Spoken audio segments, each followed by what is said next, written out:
So finally Realme की तरफ से Realme C3 ये एक तरीके से लॉन्च्ड हो चुका है in the site of the mobile market.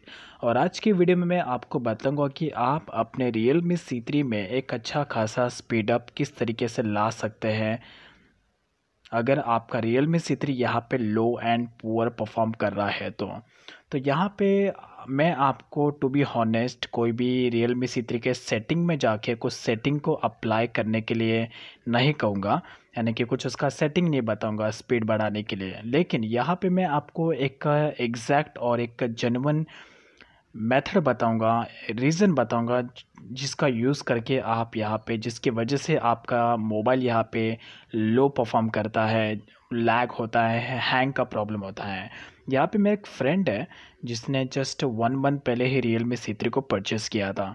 Purchase करने के जस्ट 1 मंथ के बाद यानी कि कल वो मेरे पास आया और उसने मुझे कहा कि मैं मेरा Realme C3 यहाँ पे लो परफॉर्म कर रहा है, बहुत ही हैंग कर रहा है। तो जब मैंने उसके इस प्रॉब्लम को चेक करने के लिए जब उसका मोबाइल लिया तो डायरेक्टली मैं उसके मोबाइल के स्टोरेज में गया। मोबाइल के स्टोरेज में जाने के बाद पता चला कि उसने पूरा जो इतना भी उसका 64 GB का स्टोरेज है उसमें से उसने सिर्फ 1.5 MB, ओनली 1.5 MB को लेफ़्ट रखा था। बाकी का जो पूरा 64 GB है उसने कंज्यूम कर लिया था। अब उसने कहाँ पे यूज़ किया, कई अननेसेसरी एप्लीकेशन को अपने मोबाइल में इंस्टॉल कर लिया, अननेसेसरी गेम्स को इंस्टॉल कर लिया जो कि 1.5-2 GB के गेम्स उन्हें इंस्टॉल कर लिया। यहाँ पे अननेसेसरी सेटिंग्स उसके Realme C3 में ऑन थे जिसकी वजह से ओवरऑल उसका पूरा इम्पैक्ट उसके मोबाइल पे पड़ गया और यहाँ पे फिर उसका जो मोबाइल है हैंग और लैग होने लगा। तो यहाँ पे प्रॉब्लम क्या होता है कि हम यहाँ पे हमारी तरफ से हमारे कुछ ऐसे सिली से मिस्टेक्स हम करते हैं और यहाँ पे कुछ सेटिंग्स है जिन्हें हम अवॉइड करते हैं जिसकी वजह से हमारा मोबाइल यहाँ पे पूरी तरीके से लो परफॉर्म करता है।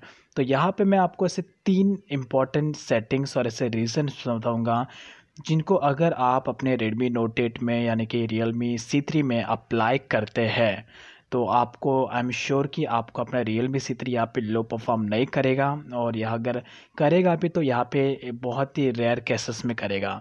तो यहाँ पे फर्स्ट ऑफ ऑल यहाँ पे फर्स्ट सेटिंग है, जो फर्स्ट रीज़न जो आपको यहाँ पे ध्यान रखना है कि सबसे पहले आपने अगर Realme C3 में अननेसेसरी एप्लीकेशन को अनइंस्टॉल करना है। अगर आपने उसको इंस्टॉल किया है तो द थिंग इज़ दैट कि यहाँ पे आप जितनी ज़्यादा एप्लीकेशन को अपने Realme C3 में इंस्टॉल करेंगे उतने ज़्यादा वो एप्लीकेशन यहाँ पे रैम कंज्यूम करेंगे।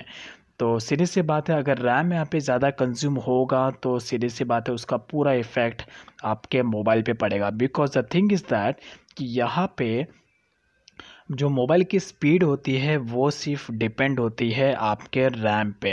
तो जितना आप रैम को फ्री रखेंगे उतना बेटर आपका मोबाइल यहाँ पे परफॉर्म करेगा और आपको स्पीड देखने को मिलेगा। तो सीधी सी बात है, फर्स्ट ऑफ ऑल आपको यहाँ पे अननेसेसरी एप्लीकेशन को अनइंस्टॉल करना है। और रही बात यहाँ पे सिस्टम एप्लीकेशन की तो उन्हें आपको सिंपली डिसेबल करना है because they can not be uninstall. Now let's come to the second setting that you need to apply. सबसे पहले यहाँ पे यह है कि आपने जितने भी सारे एप्लीकेशन को अपने एंड्रॉयड मोबाइल में इंस्टॉल करके रखा है उन एप्लीकेशन में वन बाय वन आपको विज़िट करके उनकी जो कैश मेमोरी है उन कैश मेमोरी को यहाँ से आपको करना होगा डिलीट। कैश मेमोरी यही होती है कि जब भी आप कोई रैंडम से जब भी आप कोई एप्लीकेशन को ओपन करके यूज़ करते हैं तो ऐसे में उसका जो डेटा है वो स्टोर हो जाता है आपके स्टोरेज में एज अ कैश मेमोरी, जो कि अननेसेसरी यहाँ पे डेटा होता है जिसकी वजह से प्रॉब्लम ये होता है कि जो एप्लीकेशन का लोड है वो यहाँ पे बढ़ जाता है और सेकंड उसका जो इम्पैक्ट है वो आपके रैम पे भी पड़ता है। तो सीधी सी बात है, आपको ये एप्लीकेशन में जो कैश मेमोरी होती है उन्हें आपको इरेज करना है, डिलीट करना है one by one just like this. और ये जो प्रोसेस है ये आपको मंथ में 4 बार और वीक में 1 बार इस सेटिंग को अप्लाई करना है और कैश मेमोरी को यहाँ से डिलीट करना है।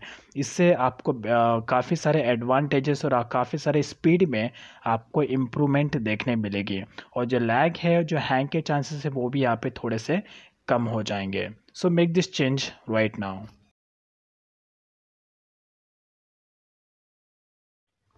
तो यहाँ पे जो थर्ड सेटिंग है जो बहुत ही इम्पॉर्टेंट है, जिसमें आपको चेंज करने की ज़रूरत है। इसके लिए आपको प्ले स्टोर ओपन करना है और प्ले स्टोर ओपन करने के बाद आपको अपने प्ले स्टोर के सेटिंग वाले ऑप्शन में जाना है और यहाँ पे आपको एक ऑप्शन मिलेगा ऑटो अपडेट ऐप्स का। ये बाय डिफ़ॉल्ट इस ऑप्शन पे सिलेक्ट होगा। आपको यहाँ पे लास्ट वाले ऑप्शन पे मैनुअली सिलेक्ट करके डन करना होगा।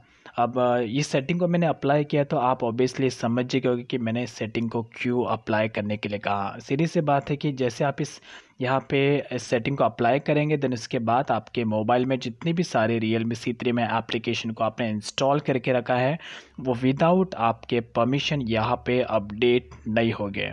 यहाँ पे क्या होता है कि जितने ज़्यादा एप्लीकेशन अपडेट होंगे उतना ज़्यादा वो एप्लीकेशन का लोड यहाँ पे बढ़ जाएगा, और जितना एप्लीकेशन का लोड बढ़ेगा वो उतना ज़्यादा वहाँ पे रैम कंज्यूम करेंगे।